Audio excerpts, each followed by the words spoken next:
tugatera tumeze nk'amadubu afande we ibyo byarabaye icyabaye n'ukutaruhari.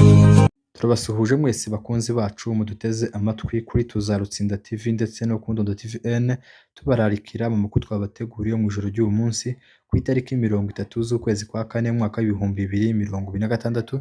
Tudatinze reka tubagezeho zimwe mu ngingo zigenza mu kutugenda tugarukaho. Turakubitira mu misozi miremire Murenge muri Kivu y'Amajepfo ahatuye Abanyamurenge, ahamaze imyaka myinshi habera ibikorwa byo guca rubozo, ibikorwa by'urugomo bikorwa n'ubundi n'ihuriro gishize hamwe n'ingabo za leta ya Kinshasa, aho twashiramo leta y'u Burundi, FDLR n'indi mitwe yitwaje intwaro yose yemeye kwifatikanya n'ubutegetsi bwa Kinshasa gukomeza gukorera ihohoterwa abaturage b'Abanyamurenge batuye mu misozi miremire y'Umurenge.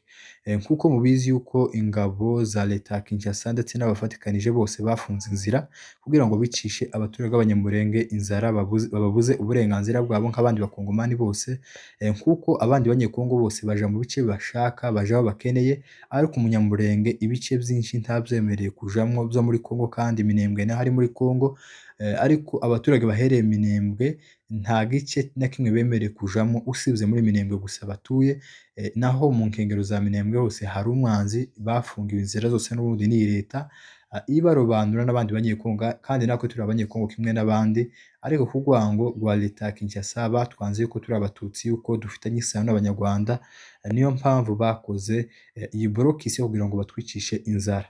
Rero nkuko mubizi nta nzira nimwe yari hari, abaturage b'Abanyamurenge bari babaye hariya bafungiwe inzira zose, nta nantu namwe bafite bakwinyamamburira kugira ngo baje gushakisha ibikoresho bizabafasha mu buzima bwa buri munsi, ndetse n'abagwaye nabo baje kubona ibitaro. Nkuko mubizi yuko drone za leta ya Kinshasa zage zirasa abaturage benshi, abagiye mu mirima yabo zikabarasa, abasaza, abana batoya, abo bose nta bitaro bari bafite. Rero muri uwo mugoroba w'uyu munsi dufite amakuru meza y'ihumure yuko umuryango mpuzamahanga wa CICR wabashije kohereza imodoka kugira ngo uje gutabara abo baturage bamaze iminsi bagowe, n'imyaka myinshi Abanyamurenge barira, n'imyaka myinshi tutaka ariko ntitubone abadutabara.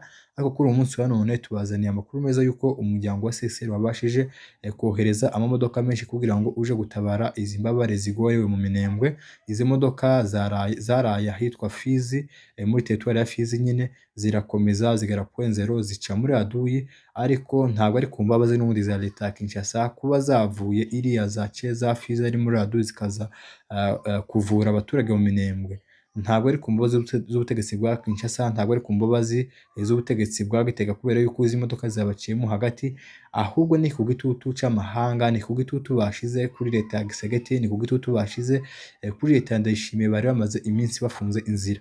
Mwabonye ko Abanyamurenge bakoze imyigaragambyo ahinshi hatandukanye, haba muri Leta z'Ubumwe za Amerika, Nairobi, ndetse na za Canada n'ahandi hose mwagiye mubona haba imyigaragambyo ikomeye, kugira ngo twereke akarengane kacu, tukereka amahanga, tubabwire yuko twafungiwe inzira kandi twatwicwa n'ubundi n'izi leta zishize hamwe kugira ngo zikomeze zice abaturage b'Abanyamurenge batuye imurenge, babafungira inzira zose, bakore za prokisi, nkuko hari leta nyinshi zishize hamwe kugira ngo zifunge gusa inzira zose kugira ngo abaturage babure ubuvuzi, babure n'ibindi bikoresho bibafasha mu buzima bwa buri munsi.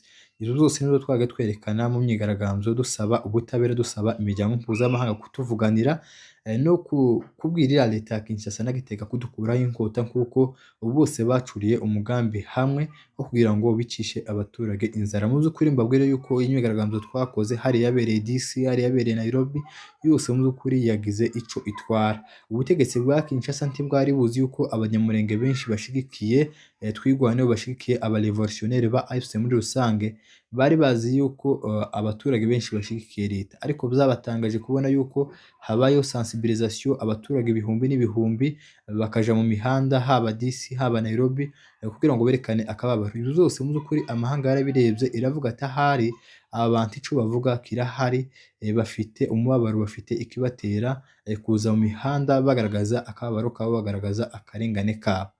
Niko kubikurikirana mu by'ukuri bahitamo gushiraho igitutu leta ya Kinshasa, leta ya Gitega n'amakuru nari mfite ku munsi wa none nuko leta ya Kinshasa yazishakisha kohereza delegation i Washington kugira ngo baje kwerekana yuko iriya myigaragambyo yabaye ari abanyarwanda atari abanyamurenge. Ni ukuvuga yuko iriya myigaragambyo yabaye leta ya Kinshasa, haba abayobozi haba abategetsi ba UDPS rino shaka rya Gisegeti yabateye ubwoba cyane, bagenda bayisubiramo cyane mu magambo, haba abakomeye ba minisitiri bose bagiye bagaruka kuri imyigaragambyo yakozwe n'abaturage b'abanyamurenge bagaragaza akarengane kabo. Muri make ni uko abayobozi bose b'ishyaka rya UDPS rya Gisegeti riri ku butegetsi, iyi myigaragambyo yabagizeho ihahamuka cyangwa se yabagizeho ingaruka nyinshi, ibatera n'ihahamuka kubera ko babonye ko bari abaturage ibihumbi n'ibihumbi bikubise mu mihanda, baravuga ati ahari amahanga nayo karabireba araza kumva akarengane kabo, araza kumva akababaro kabo. Kandi iri shyaka rya UDPS ryo ntiryifuza yuko amahanga yakumva akababaro k'abigaragambya kaberekana ukuri, kabasaba ubutabera. Rero iri shyaka riri ku butegetsi rya Gisegeti imyigaragambyo yabagizeho ihahamuka rikomeye, niyo mpamvu abategetsi babo benshi bagiye bayigarukaho ndetse bashakisha no kwerekana yuko imyigaragambyo ari iy'abanyarwanda. N'ubundi hazategurwa za delegation nyinshi zishakisha koherezwa i Washington kugira ngo zije kwerekana yuko imyigaragambyo yabaye ari iy'abanyarwanda. Rero uko niko byifashe, izo modoka turashimana yuko zaje ahari hari icyo zaramira, naho ubutegetsi bwa Gisegeti ntibwifuza yuko iyi nzira yakunda, kuko n'ubundi bari bafunze inzira zose bagambiriye kwicisha abaturage inzara, bagambiriye kubafungira kugira ngo ntibabone ubuvuzi. Rero ico bari bafunga inzira n'ubundi cyari kitarakemuka, niyo mpamvu iyi nzira y'imiryango mpuzamahanga yaciye kugira ngo uje gutabara ziriya mbabare. Iyi leta ya Kinshasa ntabwo yabyifuzaga, n'ubundi niyo mpamvu yashakishaga uburyo yaje kuyobya amarari berekana yuko imyigaragambyo yagiye iba ari iy'abanyarwanda atari iy'abanyamurenge. Ariko kujya ukuri kose kuza gutinda kugatsinda, niyo mpamvu dukomeza tubabwira yuko ikinyoma kirihuta ariko ntabwo gisiga ukuri. Ukuri kwarumvikanye.